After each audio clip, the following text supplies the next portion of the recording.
বৈষম্যবিরোধী ছাত্র আন্দোলনের নেতা কর্মী ও বিক্ষিপ্ত জনতা কার্যালয়ে ভাঙচুর শুরু করেন। রাত 9টার দিকে তারা ভাঙচুর করে চলে যান। এদিকে জেলা আওয়ামী লীগের কার্যালয় শহরের ঘোষপাড়া শাপলা চত্বর এলাকায় অবস্থিত ঘটনাস্থলে উপস্থিত বৈষম্যবিরোধী ছাত্র আন্দোলন নেতা কর্মীরা শেখ হাসিনা, আওয়ামী লীগ, যুবলীগ ও ছাত্রলীগের বিভিন্ন স্লোগান দিয়ে থাকেন। এদিকে বৈষম্যবিরোধী ছাত্র আন্দোলনের কুড়িগ্রামের জেলা মুখ্য সংগঠক সাদিকুর রহমান ঘটনার সত্যতা নিশ্চিত করে বলেন, আওয়ামী লীগ সরকারের উন্নয়নের নামে জনগণের অর্থ নষ্ট করে শেখ মুজিবের মুরাল নির্মাণ করেছে। এদেশ থেকে ফ্যাসিস্ট আওয়ামী লীগের সব চিহ্ন মুছে দিয়ে দেশকে কলঙ্ক মুক্ত করতে আজকের আমরা এই কর্মসূচি পালন করেছি। এদিকে আরও জানা যায়, প্রত্যক্ষদর্শীরা জানান আজ বেলা 2টায় বৈষম্যবিরোধী ছাত্র আন্দোলন কুড়িগ্রাম জেলার নেতাকর্মী জেলা পরিষদ চত্বরে থাকা শেখ মুজিবের মুরাল ভাঙা শুরু করেন। পরে একে একে তারা উপজেলা পরিষদের ত্রিমোহনী বাজারে শেখ মুজিবের মুরাল ভাঙচুর করে। এরপর সন্ধ্যা 7:30টার দিকে বিক্ষিপ্ত ছাত্র জনতার মিছিল দিয়ে আওয়ামী লীগের দলীয় কার্যালয়ে আসেন। পরে একটি এক্সকেভেটর দিয়ে দলীয় কার্যালয়ে ভাঙচুর শুরু করেন। এর আগে গত 4 আগস্ট বিকেলে প্রথম দফায় কুড়িগ্রাম জেলা আওয়ামী লীগের কার্যালয়ে ভাঙচুর অগ্নিসংযোগ করেন ছাত্র জনতা।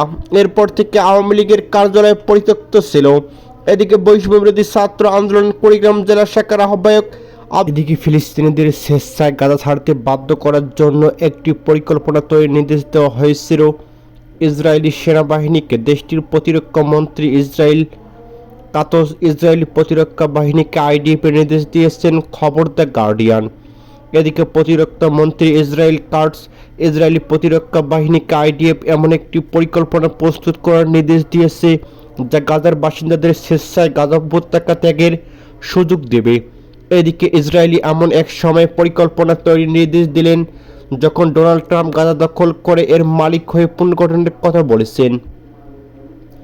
এদিকে ইসরায়েল কাতস বলেন, এই পরিকল্পনার আওতায় স্থল সীমান্ত নিয়ে বের হওয়া, বিকল্প সমুদ্র ও আকাশ সীমার বিশেষ ব্যবস্থায় গাজাবাসীদের বের হওয়ার সুযোগ অন্তর্ভুক্ত থাকবে। এ সময় তিনি ওয়াশিংটন ইসরায়েলি প্রতিরক্ষা মন্ত্রী বেনিয়ামিন নেতানিয়াহুর সঙ্গে বৈঠকের পর মার্কিন প্রেসিডেন্ট ডোনাল্ড ট্রাম্প যে পরিকল্পনা উপস্থাপন করেন গাজাবাসীদের পুনর্বাসন বিষয়ে সেটিকে স্বাগত জানিয়েছেন।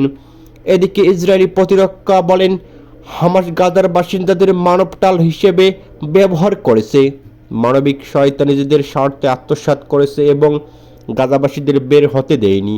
তিনি আরও বলেন, গাজার বাসিন্দাদের মুক্তভাবে বের হওয়া ও অভিবাসনের সুযোগ পাওয়া উচিত, যেমনটি বিশ্বের অন্যান্য জায়গায় স্বাভাবিকভাবে বিদ্যমান রয়েছে। তিনি আরও বলেন, গাজার বাসিন্দাদের গ্রহণ করা আইনভাবে বিভিন্ন দেশের দায়িত্ব। এদিকে স্পেন, আয়ারল্যান্ড, নরওয়ে ও অন্যান্য দেশ যারা গাজায় ইসরায়েলি কার্যক্রম নিয়ে মিথ্যা অভিযোগ ও রক্তশোষ অপবাদ দিয়েছেন, তারা আইনগতভাবে বাধ্য যে তারা গাজার যে কোনো বাসিন্দাকে তাদের ভূখণ্ডে প্রবেশের অনুমতি দিবে। এদিকে উল্লেখিত দেশগুলোর প্রতি সমালোচনা বান করে কাতস বলেন, যদি তারা না করে তবে তাদের ভণ্ডামি প্রকাশ হয়ে যাবে। এদিকে কানাডার মতো কিছু দেশ রয়েছে যেখানে কাঠামোর অভিবাসন ব্যবস্থা রয়েছে এবং তারা পূর্বেও গাজার বাসিন্দাদের নেওয়ার ইচ্ছা প্রকাশ করেছে। এদিকে ইসরায়েলি সংবাদ মাধ্যম জেরুজালেম পোস্ট দেশটির সম্প্রসারণ মাধ্যমে N12 এর প্রতিবেদনের বরাত দিয়ে জানিয়েছেন, মার্কিন প্রেসিডেন্ট ডোনাল্ড ট্রাম্পের প্রশাসন গাজাবাসীদের পুনর্বাসনের জন্য 3টি সম্ভাব্য এলাকা বিবেচনা করেছে। এলাকাগুলো হলো মরক্কো এবং সোমালিয়া, পুল্যান্ড ও সোমিল্যান্ড। এদিকে সম্প্রতি ওয়াশিংটন হোয়াইট হাউসে ইসরায়েলি প্রধানমন্ত্রী বেনিয়ামিন নেতানিয়াহুর সঙ্গে বৈঠক শেষে ডোনাল্ড ট্রাম্প বলেন, গাজা থেকে ফিলিস্তিনিদের অন্যত্র পুনর্বাসন করার পর যুক্তরাষ্ট্র এই ভূখণ্ডের দখল নেবে এবং মালিক হবে। এদিকে গাজার জন্য এক ব্যতিক্রমী পুনর্নির্মাণ পরিকল্পনা ঘোষণা দিয়ে দাবি করেছেন গাজাকে মধ্যপ্রাচ্যের রিয়েবে পরিণত করা হবে।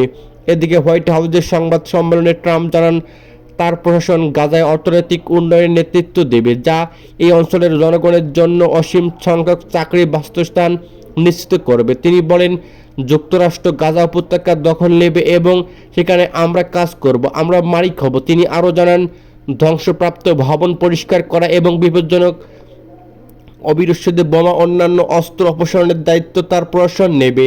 এদিকে মার্কিন প্রেসিডেন্ট বলেন যুক্তরাষ্ট্র গাজার উপর দীর্ঘমেয়াদী মালিকানা প্রতিষ্ঠা করবে। এটি হালকাভাবে নেওয়া সিদ্ধান্ত নয়। আমি যাদের সঙ্গে কথা বলছি সবাই এই ধারণাকে পছন্দ করে যে যুক্তরাষ্ট্র এই জমির মালিক হবে, এদিকে এটিকে পুনর্নির্মাণ করবে এবং হাজারো চাকরি তৈরি করবে। বিষয়টি অসাধারণ কিছু হয় বলে জানিয়েছেন প্রেসিডেন্ট ডোনাল্ড ট্রাম্প। এদিকে আর এই লক্ষ্য ডোনাল্ড ট্রাম্প প্রথম দিকে ইঙ্গিত দিয়েছিলেন গাজাবাসীদের একটা বড় অংশকে জর্ডান ও মিশরকে গ্রহণ করতে বলবেন তিনি। তবে আম্মান এবং কায়রো তার বক্তব্যের পরপরই এর তীব্র প্রতিবাদ জানায় এবং এই পরিকল্পনা প্রত্যাখ্যান করে দেশটি। এদিকে এই দুটি ট্রাম্পের পরিকল্পনা প্রত্যাখ্যান করার পর গাজার ফিলিস্তিনিদের মরক্কো ও সোমালিয়া হস্তান্তরের পরিকল্পনার বিষয়টি সামনে এলে এ বিষয়ে 12 প্রতিবেদনে বলা হয়েছে ট্রাম্প প্রশাসন গাজার বাসিন্দার পুনর্বাসনের জন্য মরক্কো, পুন্টল্যান্ড এবং সোমালিল্যান্ড অঞ্চলকে বিবেচনা করেছে। এদিকে প্রতিবেদনে আরও বলা হয় এই তিনটি অঞ্চলের মধ্যে একটি গুরুত্বপূর্ণ মিল হলো এগুলো মার্কিন সমর্থনের জন্য যথেষ্ট নির্ভরশীল রয়েছে। এদিকে সোমালিল্যান্ড, পুন্টল্যান্ড দীর্ঘদিন ধরে সোমালিয়া থেকে স্বাধীন হয়ে আন্তর্জাতিক স্বীকৃতি পাওয়ার চেষ্টা করছে। অন্যদিকে মরক্কো পশ্চিম সহায়তার নিজের নিয়ন্ত্রণ বজায় রাখতে যুক্তরাষ্ট্রের কূটনৈতিক সামরিক সহায়তা চায়। এর আগে ট্রাম্প ইসরায়েলি সংবাদ মাধ্যম জেরুজালেম পোস্টকে দেওয়া এক সাক্ষাৎ জানান তার মতে জর্ডান, মিশর গাজাবাসীদের পুনর্বাসন ব্যাপারে তাকে না বলবো না। এদিকে হোয়াইট হাউসে ইসরায়েলি প্রধানমন্ত্রী বেনিয়ামিন নেতানিয়াহুর সঙ্গে বৈঠকের সময় এ বিষয়ে প্রশ্ন করা হলে ট্রাম্প বলেন ওরা আমাকে না বলবে না, আমি গাজার সব বাসিন্দাকে সরিয়ে নিতে চাই, এটি ঘটবেই। এদিকে ট্রাম্পের আগে এক বিবৃতিতে বলেছিলেন গাজা উপত্যকার বর্তমান পরিস্থিতি কখনোই কার্যকর হয়নি। তিনি বলেন গাজার ব্যাপারটা কখনোই কাজ করেনি। আমি গাজার বিষয়ে অনেককে দেখেছি আলাদাভাবে ভাবি। আমি মনে করি তাদের ভালো নতুন সুন্দর একটি জায়গা পাওয়া উচিত।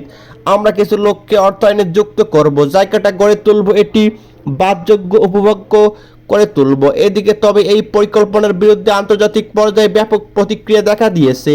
জাতিসংঘ এই ইউরোপিয়ান ইউনিয়ন থেকে সরাসরি প্রত্যাখ্যান করেছে এবং বলেছে যে গাজার ভবিষ্যতে কূটনৈতিক আলোচনা ও সমঝোতার মাধ্যমে নির্ধারণ করা হয়েছিল, উচিত একতরফা পদক্ষেপের মাধ্যমে নেওয়া।